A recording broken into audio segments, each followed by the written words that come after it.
Hello lovely listeners, Adam here from Strawberry 7. Before we get started with today's show, I have an announcement to make. We've had an increased demand from our customers, which is great news for us, but unfortunately it means that Adam no longer has the time in his schedule to host a podcast with me. This will therefore be our last episode, unfortunately. Adam and I want to both express our appreciation to all of our listeners and the few of you who have gotten in touch with us. We're going to keep the back catalogue available in podcast form for a while, but our YouTube videos will remain active on our YouTube channel, youtube.com/strawberry7. As always, if you ever want to drop us a message, please do so on info@strawberry7.com. Thank you all again for the last time. On with the show.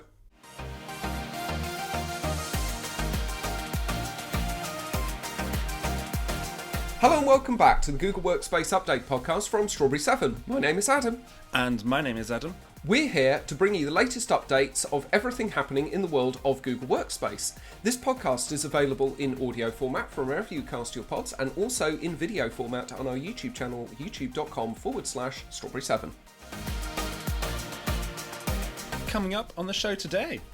We've got 7 updates for you today. We had no updates last week, but we've got 7 updates for you today. So we've got updates to admin, another one to admin, AI meetings and messaging, AI security, admin, another one to admin, and Google Meet hardware. So a lot of admin in our last show here. As always, there is a link in the podcast or the video description to the document that we read from. This contains more detailed information, relevant links, lovely pictures, and even some moving graphics showing you these features in action. So let's get to it. On with the show.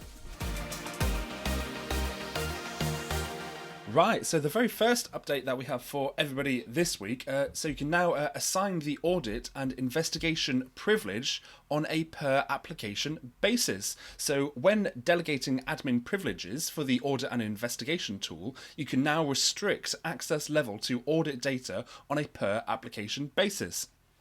This change ensures that access isn't too broadly provisioned and delegated admins only have access to the apps relevant to their scope. Okay, I think we saw an update similar to this in the last podcast, didn't we, Adam? Something about being able to delegate out. I'm sure it was a very similar thing where you could delegate out the audit tool, something to do with the security groups or something like that. Have I got that right? Do you remember that? No? Okay. I'm pretty sure it was the investigation tool. I'm sure it was. And it was something to do with security groups. But this is good. I mean, this makes a lot of sense that you can only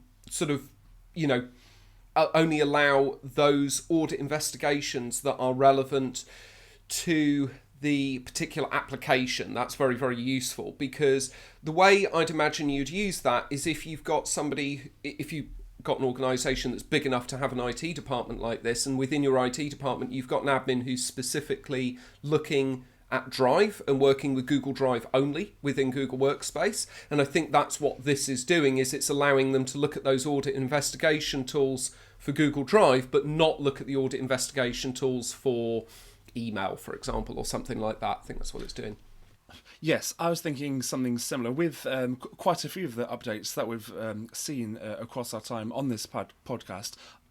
Quite a lot of them are more relevant to larger organisations. A lot of them that affect everybody, but the larger the organisation, the more helpful or the more beneficial some of the updates can be.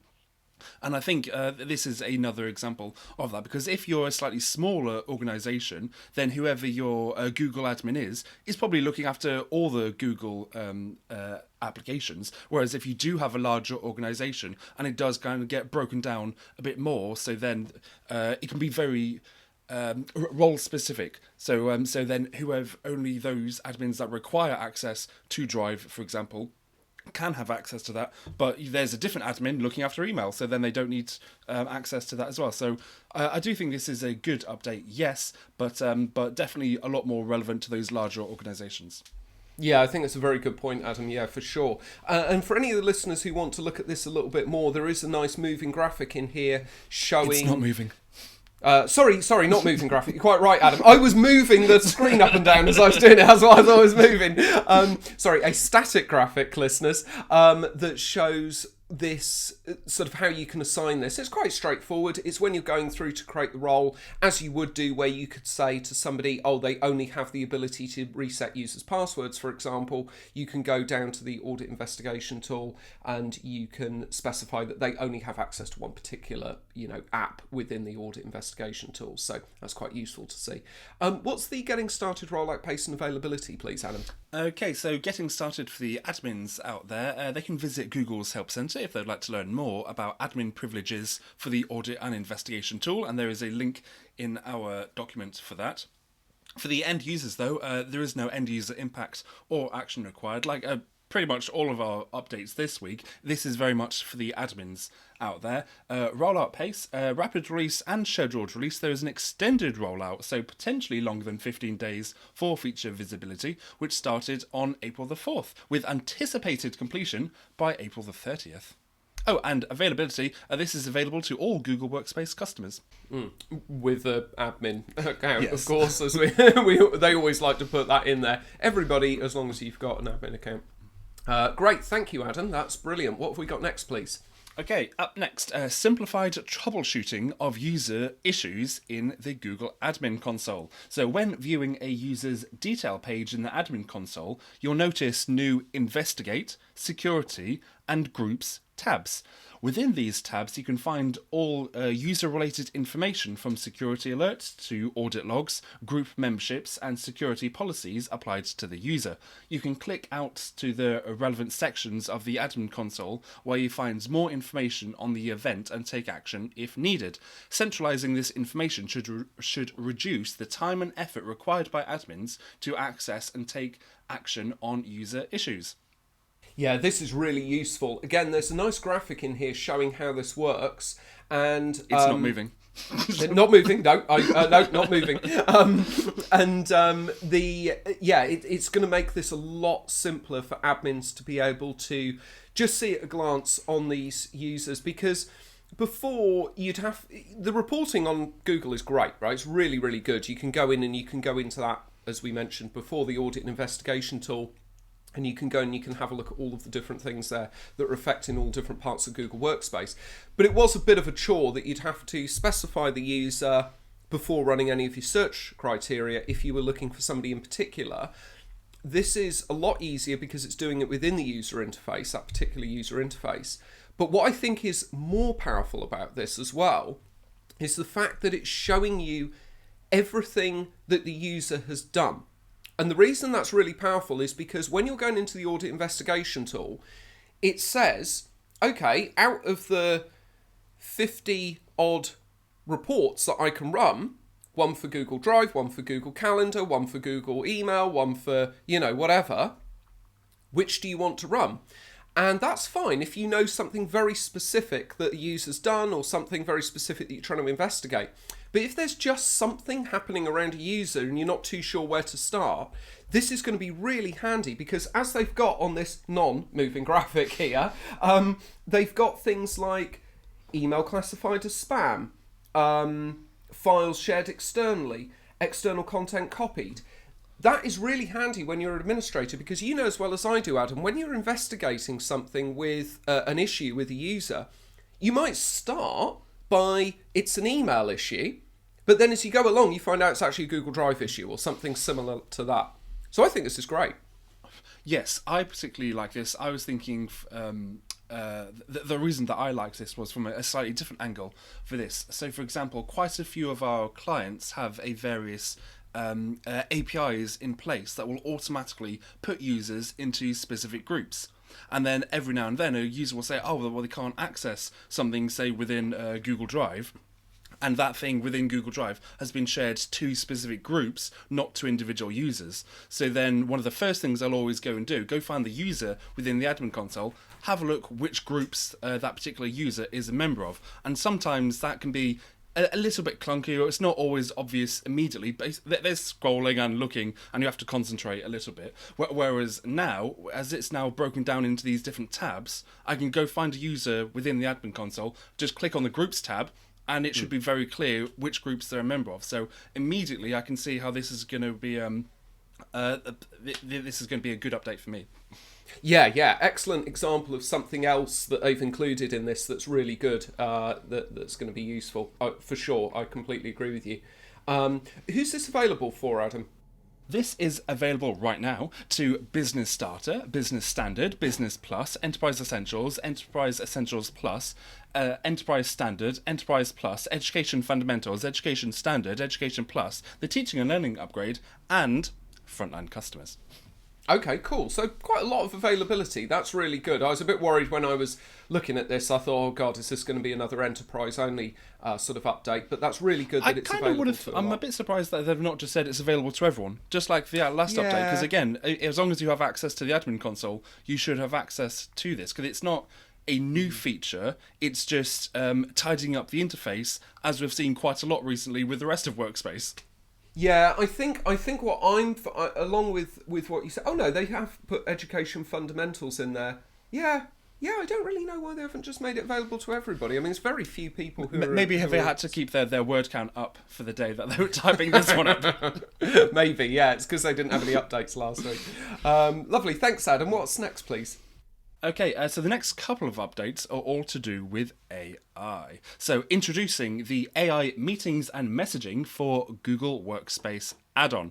So as Google continues to expand Gemini for Google Workspace offerings, they're super excited to announce the AI meetings and messaging add-on, which will help you have richer meetings and foster more meaningful collaboration. So as we know by now, Gemini is the term for Google's new AI offerings, and there's quite a lot to do with that. So at launch, the AI meetings and messaging add-on will give customers access to the Google Meet features such as Studio Look, Studio Lighting, Studio Sound, and Take Notes for Me, allowing customers to have more effective and efficient meetings. In the future, AI meetings and messaging will also provide access to Gemini features in Google Chat features, such as on-demand conversation summaries and automatic translation of messages. The AI meetings and messaging add-on can help enhance collaboration across Meet and Chat with a variety of features, such as generative backgrounds in Google Meet, Studio Look, Studio Sound, Studio Lighting in Google Meet, real-time translated captions in Google Meet, Take Notes for Me within Google Meet, and there's also going to be some upcoming features such as Translate for Me in Google Meet and Chat for automatic language detection and translation, which sounds cool. Adaptive audio in Google Meet for synchronized audio and no feedback when multiple users join a meeting from a room only using their laptops. Share screen watermark in Google Meet to help discourage the copyrights and unauthorized distribution of shared content, and also on-demand conversation summaries in the home view of Google Chat to get you caught up quickly. This is really, really cool. There's some really cool features in here. I really like the watermark one. That's really, really useful. If somebody's recording the meeting or trying to distribute anything, I shouldn't think it happens that often, but it just adds another layer of protection for your intellectual property.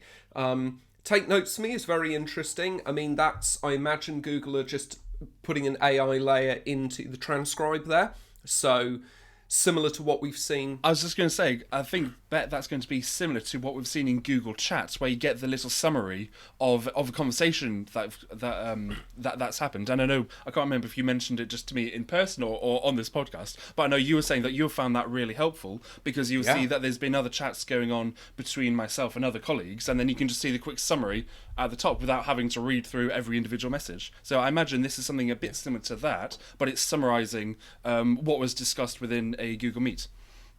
Yeah, I think you're absolutely right. Yeah, you said exactly what I was about to say, Adam. So yeah, I think you're right about how that's working. And that summary feature in Google Chat, which I have mentioned here as well, is fantastic. I can't believe how well it works, actually. It's really, really accurate.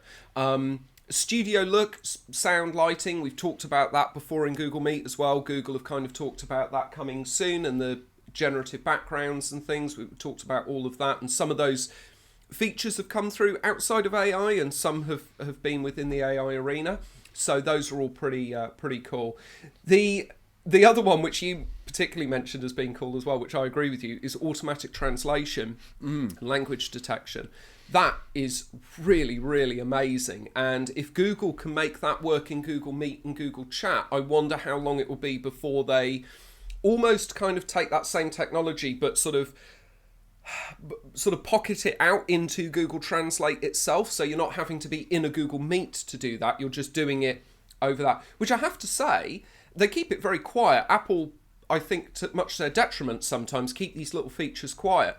Apple have that on their Translate app at the moment, where you can just talk to it either side and it will translate for you. And it actually works really well. Will used it in the hospital with a patient who only spoke foreign language, and it actually works really well. So I agree with you. I think that's a cool feature. I don't know about you, Adam, but the only image I had in my head when you were saying about that Translate in Google Meet was that episode of IT Crowd where Jen is doing the translation into Italian and she can't actually speak Italian. And Moss puts the translation program on her computer and she's speaking Italian without it, and it's like coming up with the subtitles and she's just saying like spiders and things like that. Yeah, I was just thinking of that. So yeah, Jen definitely needed this, but it was a little bit too before its time. So yeah, I think this all sounds really cool. And just having a quick thing, because I know we have discussed this before, but I'm just trying to think, how is this different from what we've discussed before? Previously, was it just kind of announcing the upcoming features that will be coming to AI, and now this is a feature that is essentially now launched or launching? I think with AI, okay, I don't think these tech companies would want to admit this, but there's a lot more of spinning plates, right, and making it up as they go along, because this is a field that's moving. They might hear you. I know, right? The AI is going to kill us. So it's like going to cut us off. This field is moving so fast and is so new. I can't think of anything that has been this new, taken up so quickly and caused so much disruption. And cryptocurrency kind of was maybe the last thing, but this AI movement has moved so quickly and everybody's playing catch up, right? So it's like Wordle all over again. It's like what? It's like Wordle all over again. Oh, I'm not familiar with that, but I'm sure there's some listeners chuckling. So it's like I think what they're doing is they've probably announced some of these things before, but maybe, like you say, they didn't think at the time, oh, okay, we'll put that in Gemini. And now that they've kind of developed them a little bit, they thought, oh, actually, we'll put that in Gemini. Because this is a whole other add-on. This is like a AI meetings and messaging add-on in Google Workspace that you're going to kind of... I don't want to jump ahead to the getting started or the availability, but I presume you're going to have Gemini, and then you add this in as well. So this is kind of a whole other module. If memory serves, I'm sure before, to have access to various different AI features, you needed to subscribe to... is it like Gemini for Enterprise or something like that? Even though it actually wasn't on an Enterprise tier, but they put the word Enterprise in there. It was one of those a little bit confusing things. I wonder if maybe they're subtly doing away with that, and there's like, no, if you want the Google Meet and messaging add-on, here's this by itself as a standalone add-on. Yeah, it could be, yeah. I mean, maybe you'll need Gemini to have it. Maybe, like you say, you won't. It will just be an add-on in its own right. I think Google, like all the tech companies, I'm not picking on Google here at all the tech companies are finding their feet. You've got Google doing their stuff with Gemini and really finding their feet on it. Apple just honestly doesn't have a clue with Siri. I mean, what on earth is that? I was saying last night, what has the Siri team been doing at Apple for the last 10 years? Absolutely nothing as far as I can tell, because there's just been no development on that system whatsoever. Sorry if there's any developers listening on the Siri team, but what are you doing, honestly? There was quite recently a very exciting update for Siri, actually. You can now tell it to listen to your favourite radio station. So, woo! Wow. Amazing. Something works. Alexa's had for about 10 years. Yeah. I know, right? So I'm not, God knows what Apple are doing in the AI arena. And then you've got obviously, you know, Microsoft doing their thing and OpenAI and all that sort of stuff. So I think they're all kind of finding their feet with it. And I really do think that this AI thing is totally and utterly overblown. I don't think it's as revolutionary as everybody's making out. I think a lot of people are going to lose a lot of money on AI. There's all of these companies like Nvidia which are being blown up way overvalued, various things like that. But hey, this isn't a stocks and shares show. It's a Google update show. So going back to this, I think it's a cool update, and I think that, you know, Google are just finding their way with this, and I think they're doing a pretty good job of introducing these features and putting these features in. Yes, yeah, yeah. No matter how big a wave or ripple emerges in a pond, it will always settle. Yes, that's right. Yes. Not quite sure how that relates, but yes, I guess it will. Cool. What's the getting started and availability, please, Adam? Everyone can visit Google's Help Center for a complete list of features available for their AI meetings and messaging add-on. There is a link in the document for that. The getting started for this, so for the admins out there, you can access a link which I've added in our document if you'd like to learn more about Gemini for Google Workspace and how you can get started today. Availability: the AI meetings and messaging add-on is available to Business Starter Standard and Plus, Enterprise Starter Standard and Plus, Frontline Starter and Standard, Enterprise Essentials and Essentials Plus, and also non-profits. Okay, cool. Just as a side note as well, why doesn't Google always present the availability in that form? That's so much easier to read. Why don't they always do that? Whoever wrote that, please could you get them to write all of them, because that's a much better way of presenting it. For any listeners who are a bit lost, just check out the document and you'll see what we mean. They put it in a much easier bullet point list rather than how they normally do it. And poor Adam has to pick through it with the Enterprise Essentials Basic Plus, Enterprise Levels Plus, or whatever they call it. So thank you, Adam. What's next, please? Okay, up next, sticking with AI, but this time security. So, introducing a new AI security add-on for Google Workspace. So, again, as Google continues to expand Gemini for Google Workspace offerings, they're once more super excited to introduce the AI security add-on for Google Workspace customers. So, at launch, their AI security add-on will give customers access to their AI classification capability in Google Drive. AI classification allows IT teams to automatically and continuously identify, classify, and label sensitive files across their organization. This capability is powered with privacy-preserving AI models that can be uniquely trained for the specific needs of your organization. Classified files can then be protected with existing data loss prevention controls.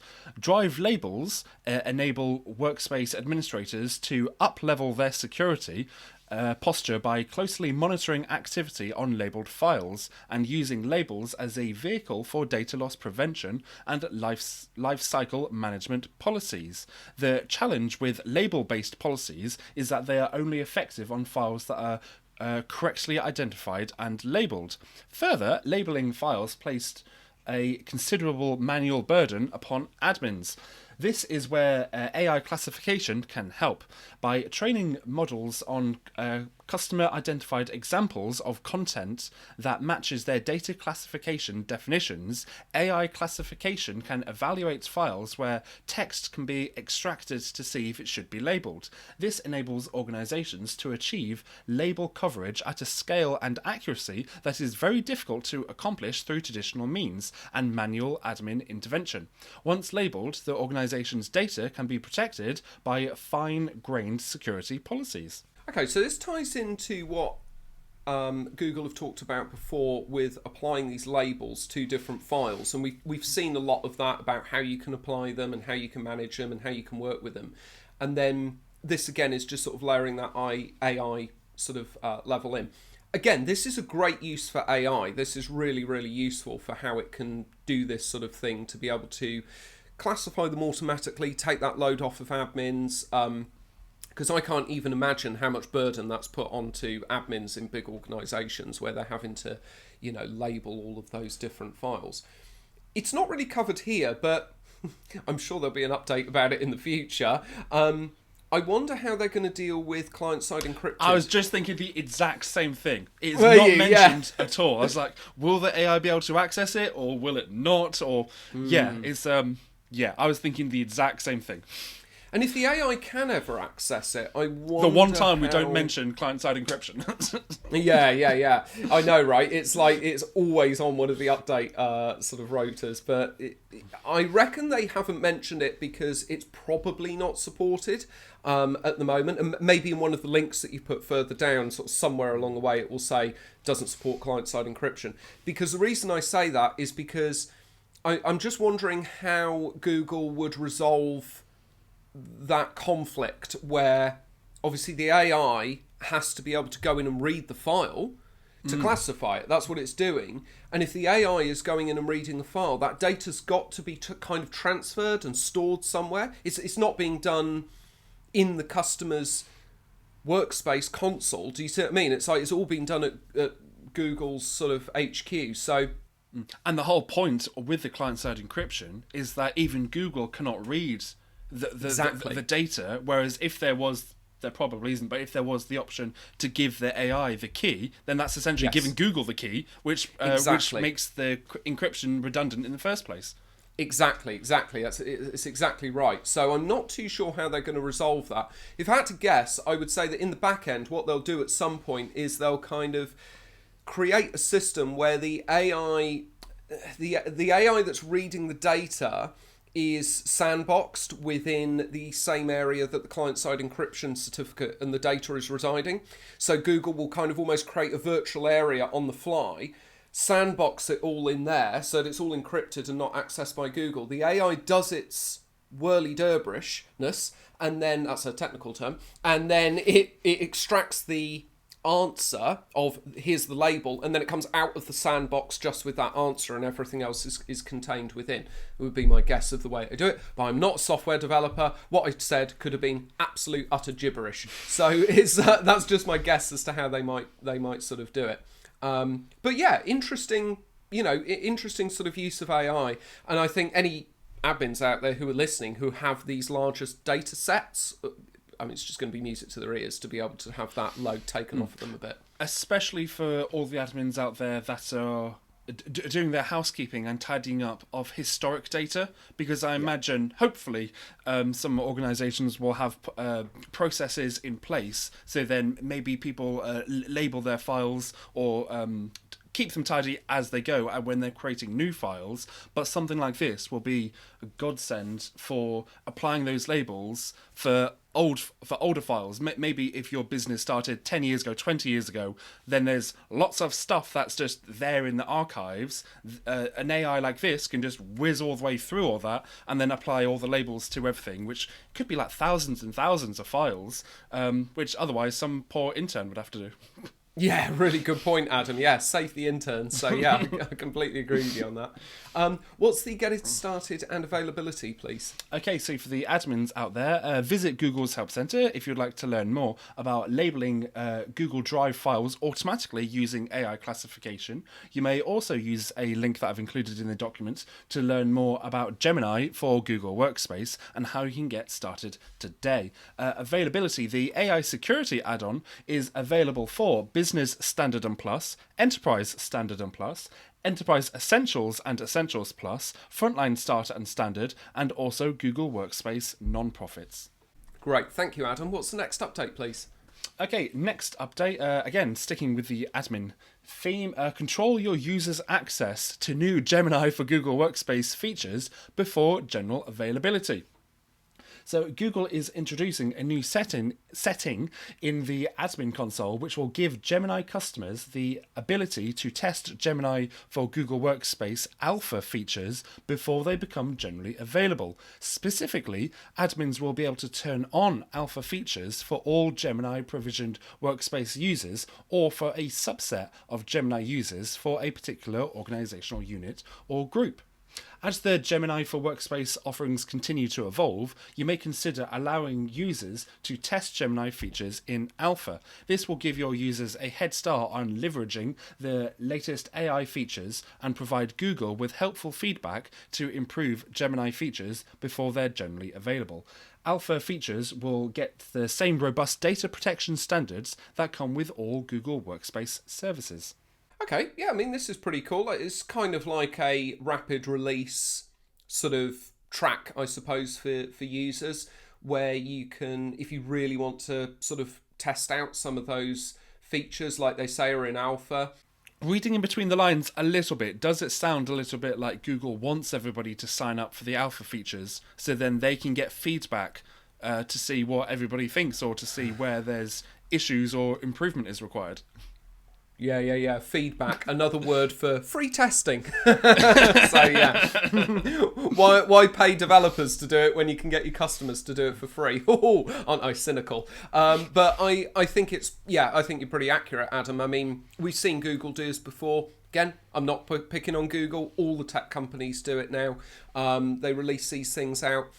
I mean, and some people out there, not thinking of any one particular customers of ours at all, they love to have access to all the latest features as soon as they're available, literally on day dot. They're just like, give it to me now. And yeah, well, this is it. I mean, I was going to say something along similar lines. It's a bit of a two-way street. Like, if on the one hand, I personally don't think that alpha should be hitting customers at all. I mean, that's kind of what alpha, that's why you've got alpha and beta testing. You know, in my book, alpha is internal testing, beta is public-facing testing. Even if it's a fast-track route, it's like alpha is only within your own team, within your own testing staff. And Google's kind of like let the cat out of the bag with that, because by the fact that they're doing that, they are effectively saying you're our free testers. The less cynical view of that is Google is allowing people, like you say, to use these features immediately. And there'll be a hell of a lot of users out there who go, great, I'm happy to, test something that's even in alpha, as long as I can, get a glimpse or get a chance to use some of the features. So I think it's got its pros and its cons, like everything. Google obviously know what they're doing, and they're putting this out there as very early doors. The other thing as well, again, to be fair to Google, is AI typically needs quite a large subset of users to test it. So I suppose it's pretty fair. Because the more people that are using it, the more data it has, and so which it kind of need. It's the fuel, it's the food for AI to then improve itself. Yeah, that's right, and you're quite right. It's the way AI works. The more falsities you give it, almost, the more it makes a mistake. It's a bit like a kid. The more it makes a mistake, the quicker it learns. So every time I see a picture that's AI generated now, the first thing that I still go to is count how many fingers there are, and maybe the number of legs or feet, because I just know it's something that AI just really struggles with for some reason. Yeah, I don't know why AI has such a problem with hands. I find it very interesting that AI has a problem generating hands, and artists have a problem drawing hands. It seems to be like hands just seem to be really, really difficult for all of those things to use. I saw an AI picture generated, and somebody's hand was in their ribs. It was really weird. So yeah, it's a bit strange. But all I was going to say with this as well is I think the key takeaway from this is Google is saying, look, you can turn this on or off for your users if you want to. It's having access to it. Yeah, you don't have to have it. Yeah, exactly. Yeah, and I can't see any downside to that. I'm being quite cynical with saying that they're using us all as free testers, which they kind of are. But we kind of like it, I suppose, because we get access to the early features. What's the getting started here, please, Adam? Okay, so for the admins out there, this feature will be off by default, but it can be enabled at the domain, OU, or group level. And you can visit Google's Help Center if you'd like to learn more about turning access to Gemini for Google Workspace Alpha on or off. There are, however, a few things to consider before configuring alpha access for your users. So your users will receive all Gemini for Workspace Alpha features, and it is not possible to enable a subset of features or opt out of specific features. So it is basically all or nothing. Features will appear in Alpha as soon as they are available. There is no advanced notice of these features appearing for Gemini for Workspace Alpha provisioned users. So you won't have a podcast like this one to listen to say these features are upcoming. They will just be available for you instantly. As these features are not yet generally available, Google will not offer full support for these features. Alpha features will get the same robust data protection standards that come with all Google Workspace services. You can also help Google improve Gemini for Workspace by allowing users at your organization to provide feedback via research studies and surveys. For the end users out there, when enabled by your admin, you'll be able to test Gemini for Workspace features in Alpha. You can visit Google's Help Center to see what Gemini features are currently available in Alpha and how to sign up for the Google Cloud community. Okay, I mean, I think the takeaway from this is if you're listening to this thinking, oh, shall I enable this? I would enable it if you are a tech company and all of your users really understand tech and really understand what it means to have a product in alpha and how to access this, and you're not going to have anybody who's going to be freaked out by change or anything coming in or anything not working. So that would be my sort of takeaway from this. Yes, my thoughts have always been if you're using an alpha product, you should expect something to not work correctly. You will not know what that is, but it's an alpha product, it's not beta, so you expect something to not be working correctly, and as mentioned, there is not the full support available if something does not work correctly, so you may be on your own to just deal with it, or consider not using alpha and just only use beta. Yeah, I would say for virtually every customer, this is not going to be a good idea to turn this on if you're an admin listening and thinking about turning it on. I would say in virtually every scenario, it's not going to be a good idea. I'd turn it on for us if we all decided that we were really going to get something out of Gemini. I'd turn it on for us because we're all IT professionals, so we know what we're getting into. And you're quite right, Adam. I agree. You would expect that from Alpha, but if you ask most people, they won't even have a clue what alpha is. They'll think it's like the latest generation of kids. They won't have a clue what alpha is in terms of IT testing. So I don't, whilst I agree with you, I think that's my point, is like most people won't even know what that is, let alone expect that from it. So yeah, do it only if you're really a IT professional company, I would say, or something like that, and you really want access. I mean, we won't be turning it on because we just don't use Gemini and we don't want access. We're not using those features very much. We don't want to generate images of people with hands in their ribs and stuff like that. So we're just not using that. What's the rollout pace and availability, please, Adam? Okay, rollout pace, rapid and scheduled release. There's a gradual rollout, so up to 15 days for feature visibility, which began on April the 9th. This is available to Google Workspace customers with their Gemini Enterprise, Gemini Business, and AI Meetings and Messaging add-on. Okay, that answers your earlier question then. They are still calling it Gemini Enterprise, which is really annoying. But then they've got Gemini Business, so... I'm not sure Gemini Business was ever mentioned before. I haven't heard it mentioned before. And again, can you have Gemini Enterprise if you've got Business Standard? And can you have Gemini Business if you've got Enterprise Plus? It's like, I just wish they would not give them the same names because it's quite confusing. Call it something else, Gemini Pro or something, I don't know. But yeah, I think they've made it a little bit confusing doing that. It's just referencing your earlier point that you made there, Adam.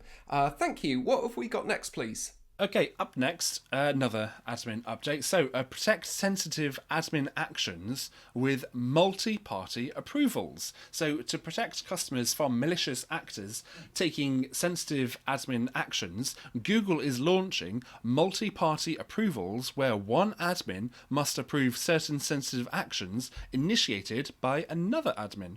Multi-party approvals will be required for two-step verification, account recovery, advanced protection, Google session controls, login challenges, and passwordlessness, which is a beta product. This feature is available for eligible Google Workspace customers with multi-super admin accounts. Multi-party approvals adds a extra layer of security for sensitive actions taken in the admin console by ensuring no sensitive actions happen in a silo, and most importantly helps prevent unauthorized or accidental changes from being made. This added layer of approval helps ensure actions are being taken appropriately and not too broadly or too often. Additionally, this is more convenient for admins because the action is executed automatically after approval and the requester doesn't need to take additional action. Multi-party approvals makes super admins aware of what changes are being made, are being attempted, and gives them the opportunity to accept or reject those sensitive actions.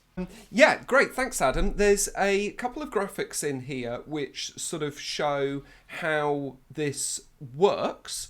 Kind of reminds me of when you share a file out, actually, and you kind of can send a message to the user, because it's saying here to complete this action you need to get approval. The reviewers are going to be super admins. You can put a message in there which is optional, which is pretty handy. And then on the admin interface you've got requests which have come in. It will show you whether they're approved, they're pending, they're declined, expired, etc. A bit further down you've got the message that's come back saying that it's been approved, which is good in this case, and it's saying what action took place and what the message was and things like that. And then finally here you've got changes.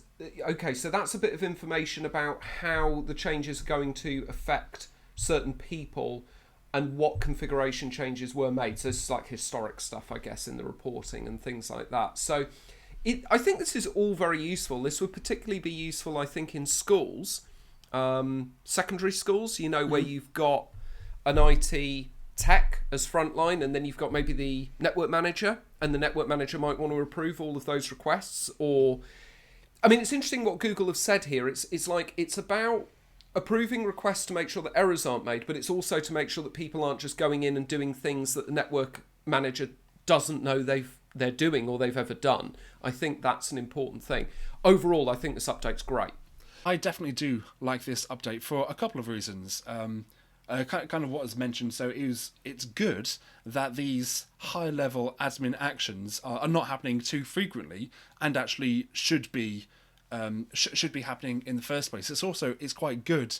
So then there's more of a paper trail for actions that have happened. So, for example, particularly if there's multiple people within the admin IT team, then if more than one person has approved an action, it shows that one person has not maliciously gone and done something, but maybe if they haven't done something that maybe they weren't aware of the full extent of their actions, what they're about to do, you have two people that have actively decided, yes, this is something that we do want to do. And because this is for more higher level or admin actions, such as updating whether everyone needs to use two-step verification or for things like that, then it's going to prevent those level of admin actions happening frequently, because you're not going to want to get admin access from another admin all the time to do something. So you're going to do things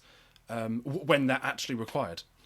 And maybe put a bit more consideration into, do we actually want to do this? Because we're going to have to go get another admin to approve it before we do. So that's not something you're going to be wanting to do every half an hour or something. I tell you, the other thing that it prevents as well is if somebody breaks into an admin account, it will mean that they can't just do something on their own. It's got to go to another admin. I imagine a situation like that was probably the main drive for this update. Yeah, I think you're probably right. So what's the getting started then, please, Adam? Okay, so getting started for the admins out there. This feature is available for eligible Workspace customers with 2 or more super admin accounts. Multi-party approvals are off by default, but can be turned on in the admin console by going to Security, Multi-Party Approval Settings. You can also visit Google's Help Center to learn more about multi-party approvals for sensitive actions, and there is a link in our document for that. I'm not sure, do I think this should be on by default? I definitely feel that there should be like a banner or something to make all the admins just aware of this, because there may be one or two admins out there that are not listening to this podcast. What? But I feel that they should definitely. I know, right? Oh Breaking news, everybody! This definitely feels like one of those updates that the admins should definitely be aware that this is an available option. I agree with you. Yeah, it would have been quite nice to put a little banner up there so that Google Workspace would detect if there was more than one super admin, and for those users kind of go, hey, you can turn this on if you want to. I agree. Even if they just put it up for a bit. Exactly, and they could just say, no, thank you, like, we accept this the way that it is, but we understand it's available, and we choose not to. Don't show this again, sort of thing. Yeah, that's right, yeah. Okay, thanks, Adam. Rollout pace, rapid release and scheduled release, extended rollout, so potentially longer than 15 days for feature visibility, started on April the 9th, and this is available to Google Workspace Enterprise Standard, Enterprise Plus, Education Standard, Education Plus, and Cloud Identity Premium customers.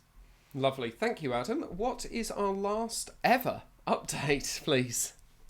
So, the very super last update from us is not actually very exciting. It's to do with Google Meet hardware. So changes to displaying the deprovisioned status for Google Meet hardware devices. So way back when in 2021, Google introduced the enrollment privilege, which restricts who in your organization can enroll or re-enroll Google Meet hardware devices. Prior to introducing this privilege, admins had to put devices into a deprovisioned state to prevent end users from re-enrolling devices until they were moved to a pending state. Since the enrollment privilege makes those labels obsolete, Google is removing the deprovisioned state from the Google Admin Console. You'll no longer see devices in the state from the device status page, which you can see by going to Devices, Google Meet Hardware, and then Devices. Nor will you be able to filter for those labels. So, very exciting. Yeah, not the most exciting update, especially for us because we don't use or have customers with Google Meet hardware. But I have to say, credit to Google. They've identified that admins are doing something a little bit weird there to work around a shortcoming of the system, i.e. not being able to control who can enroll, and they fixed that, which, credit to Google for doing that, for identifying that. They must have looked at it and gone, why are people putting so many devices in deprovisioned as soon as they've got them, and then gone, oh, okay, they're doing it for that reason, to prevent them being enrolled. So, like you say, not very exciting, but at least Google have identified a bit of a problem there and gotten that fixed. What's the getting started for this, please, Adam? Okay, so getting started, for the admins out there, you can visit Google's Help Center to learn more about enrolling and re-enrolling Google Meet hardware devices in your organization, as well as licensing FAQs, and I've added some links in our document for that. To prevent unauthorized users from re-enrolling devices, opt into enrollment privilege enforcement by going to Menu, Google Meet Hardware, Settings, Service Settings, and toggle Require Enrollment Privilege to be on. For the end users, though, there is no end user or impact or action required. Okay, that makes sense. And I think the rollout pace and availability is pretty straightforward, isn't it? Okay, rollout pace. This is available right now. Yay! And availability. This is available to all Google Workspace customers.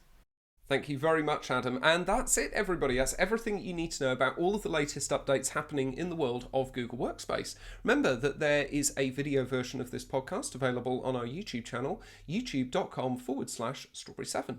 Thank you very much for joining us. And thank you all for listening to our podcast. And for the final time, goodbye. Bye!